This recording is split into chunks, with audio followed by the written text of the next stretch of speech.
नमः शिवाय, शिवजी सदा सहाय। ओम नमः शिवाय, गुरुजी सदा सहाय।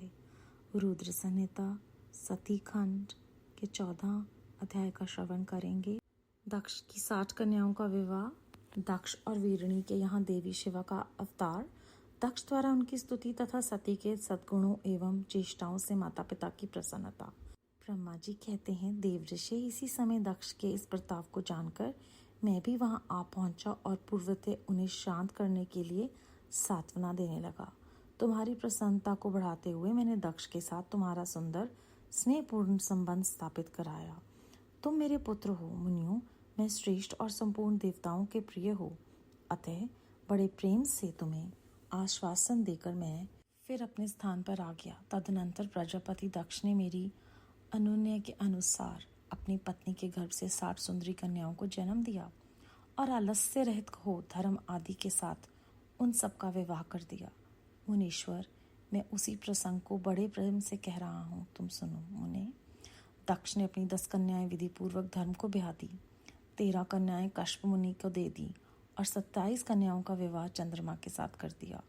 भूत या बहुपुत्र अंगीरा तथा कृशाश्व को उन्होंने 2-2 कन्याएं दी और शेष 4 कन्याओं का विवाह ताक्षर्य या अरिष्नेमी के साथ कर दिया। सबकी संतान परंपराओं से तीनों लोग भरे पड़े हैं, अतः विस्तार भय से उनका वर्णन नहीं किया जाता।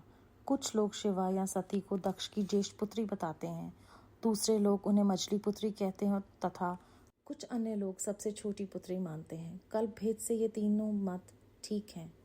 पुत्र और पुत्रियों की उत्पत्ति के पश्चात पत्नी सहित प्रजापति दक्ष ने बड़े प्रेम से मनी मन जगदम्बा का ध्यान किया, साथ ही गदगद वाणी में प्रेम पूर्वक उनकी स्तुति भी की। बारंबार अंजलि बांधकर नमस्कार करके वे विनीत भाव से देवी को मस्तक झुकाते थे। इसी से देवी शिवा संतुष्ट हुई और उन्होंने अपने प्रण की पूर्ति के लिए मनी मन ये विचार किया कि अब मैं वीरणी के घर में अवतार लूं। ऐसा विचार कर वे जगदम्बा दक्ष के हृदय में निवास करने लगी। मुनि श्रेष्ठ, उस समय दक्ष की बड़ी शोभा होने लगी। फिर उत्तम मुहूर्त देखकर दक्ष ने अपनी पत्नी में प्रसन्नता पूर्वक गर्भदान किया। तब दयालु शिवा दक्ष पत्नी के चित्त में निवास करने लगी। उनमें गर्भ धारण के सभी चिन्ह प्रकट हो गए। तात उस अवस्था में वीरणी की शोभा बढ़ गई और उसके चित्त में अधिक हर्ष छा गया। भगवती शिवा के निवास के प्रभाव से वीरणी महामंगल रूपिणी हो गई। दक्ष ने अपने कुल संप्रदाय, वेद ज्ञान और हार्दिक उत्साह के अनुसार प्रसन्नता पूर्वक पुंसवन तथा संस्कार संबंधी श्रेष्ठ क्रियाएं संपन्न की। उन कर्मों के अनुष्ठान के समय महान उत्सव हुआ। प्रजापति ने ब्राह्मणों को उनकी इच्छा के अनुसार धन दिया। उस अवसर पर वीरणी के गर्भ में देवी का निवास हुआ जानकर श्री विष्णु आदि सब देवताओं को बड़ी प्रसन्नता हुई। उन सब ने वहां आकर जगदम्बा का सत्वन किया और समस्त लोगों का उपकार करने वाली देवी शिवा को बारंबार प्रणाम किया। वे सब देवता प्रसन्नचित हो दक्ष, प्रजापति तथा वीरणी की भूरी भूरी प्रशंसा करके अपने अपने स्थान को लौट गए। नारद जब 9 महीने बीत गए तब लौकिक गति का निर्वाह कराकर 10वें महीने के पूर्ण होने पर चंद्रमा आदि ग्रहों तथा ताराओं की अनुकूलता से युक्त सुखद मुहूर्त में देवी शिवा शीघ्र ही अपनी माता के सामने प्रकट हुई। उनके अवतार लेते ही प्रजापति दक्ष बड़े प्रसन्न हुए और उन्हें महान तेज से देदीप्यमान देख उनके मन में यह विश्वास हो गया कि साक्षात वे शिवा देवी ही मेरी पुत्री के रूप में प्रकट हुई हैं। उस समय आकाश से फूलों की वर्षा होने लगी और मेघ जल बरसाने लगे। मुनीश्वर, सती के जन्म लेते ही संपूर्ण दिशाओं में तत्काल शांति छा गई। देवता आकाश में खड़े हो मांगलिक बाजे बजाने लगे। अग्निशालाओं की बुझी हुई अग्नियां सहसा प्रज्वलित हो उठीं और सब कुछ परम मंगलमय हो गया। वीरणी के गर्भ से साक्षात जगदम्बा को प्रकट हुई देख दक्ष ने दोनों हाथ जोड़कर नमस्कार किया और बड़े भक्तिभाव से उनकी बड़ी स्तुति की। बुद्धिमान दक्ष की स्तुति करने पर जगन माता शिवा उस समय दक्ष से इस प्रकार बोली, जिसे माता वीरणी न सुन सके। देवी बोली, प्रजापति, तुमने पहले पुत्री रूप में मुझे प्राप्त करने के लिए मेरी आराधना की थी। तुम्हारा वह मनोरथ आज सिद्ध हो गया। अब तुम उस तपस्या के फल को ग्रहण करो।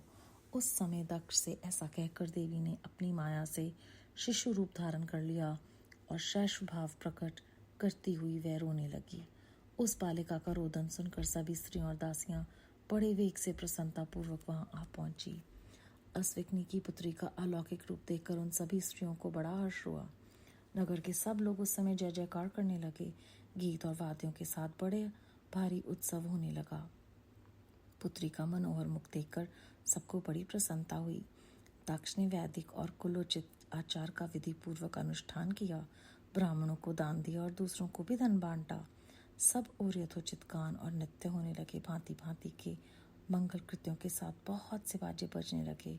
उस समय दक्ष ने समस्त सद्गुणों की सत्ता में प्रशंसित होने वाली अपनी उस पुत्री का नाम प्रसन्नतापूर्वक उमा रखा। तदनंतर संसार में लोगों की ओर से उसके और भी नाम प्रचलित किए गए, जो सबके सब महान, मंगलदायक तथा विशेषतः समस्त दुखों का नाश करने वाले हैं। वीरणी और महात्मा दक्ष अपनी पुत्री का पालन करने लगे तथा वह शुक्ल पक्ष की चंद्रमा के समान दिनों दिन बढ़ने लगी। द्विज श्रेष्ठ बाल्यावस्था में भी समस्त उत्तम गुण उसमें उसी तरह प्रवेश करने लगे जैसे शुक्ल पक्ष के बाल चंद्रमा में भी समस्त मनोहारिणी कलाएं प्रविष्ट हो जाती हैं। दक्ष कन्या सती सखियों के बीच बैठी जब अपने भाव में निमग्न होती थी, तब वह बारंबार भगवान शिव की मूर्ति को चित्रित करने लगती थी। मंगल में सती जब बाल्योचित सुंदर गीत गाती, तब स्थाणु हर एव रुद्र नाम लेकर स्मर शत्रु शिव का स्मरण किया करती थी। अध्याय 14 संपूर्ण। इस अध्याय में सबसे पहले ब्रह्मा जी कहते हैं कि उन्होंने नारद मुनि जी में और दक्ष में स्नेहपूर्वक संबंध उन्होंने स्थापित करवाया। तो इससे हमें प्रेरणा मिलती है कि आपस के मतभेद हम भूलकर फिर से पहले जैसे अपने जीवन को चलाने का प्रयत्न करें। आगे चलकर आलस्य रहित सब कुछ करने की प्रेरणा हमें पिछले अध्याय में भी दी थी। इसमें भी उन्होंने कहा है कि आलस्य रहित धर्म के लिए उन्होंने सबका विवाह कर दिया। तो एक तरफ पिछले अध्याय में वो आलस्य रहित भक्ति के लिए हमें प्रेरित करते हैं, यहाँ पर आलस्य रहित अपने जो कर्तव्य हैं उनको निभाने की प्रेरणा इस महान ग्रंथ के द्वारा हम सबको दे रहे हैं। एक गहरी बात कितनी सरलता से हमें समझा रहे हैं कि कुछ लोग कहते हैं कि शिवा जो है वो दक्ष जी की ज्येष्ठ पुत्री थी, कुछ कहते हैं कि वो मंजली थी और कुछ कहते हैं कि छोटी थी। और कितना गहरा ये अगली पंक्ति में भेद छुपा है। वो कहते हैं कि कल्पों के भेद के अनुसार से ये तीनों मत ठीक हैं। सो परमात्मा के रास्ते पे जब हम चलते हैं, कोई सही गलत नहीं है, सब सही है, क्योंकि उनको वो अपने आप को वैसे ही प्रकट करते हैं जैसी हम सबकी उस समय की आस्था है, उस समय की हमारी समझने की बुद्धि है। तो इतनी गहरी बात कि एक ही पुत्री को कोई बड़ी कह रहा है, कोई मंजली कह रहा है और छोटी कह रहा है, और अगली पंक्ति में कहा गया है कि सब ठीक है क्योंकि कल्पों के भेद से सब सही है। तो हमारी आध्यात्मिक यात्रा पे हम किस चरण या किस पड़ाव पर हैं ये हम नहीं जानते, और हर एक कोई अपने अपनी समझ और अपने अपने पिछले किए हुए कर्मों की वजह से वहाँ है जहाँ वो है। तो कितनी गहरी शिक्षा इस एक अध्याय में हमें गुरु साहब की कृपा से मिल रही है।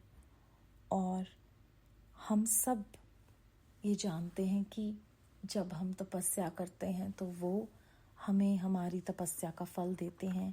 यहाँ पर देवी जो हैं वो अपने पिता को कहती हैं कि आपने मेरे लिए आराधना की और आपका मनोरथ पूरा हो गया।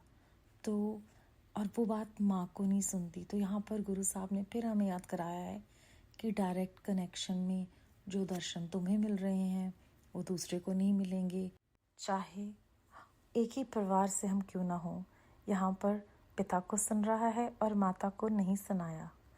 फिर इतना प्यारा उदाहरण कि बाल चंद्रमा के तरह वो दिनों दिन बढ़ने लगी, शुक्ल पक्ष की चंद्रकला के समान। कितना सुंदर उदाहरण दिया है।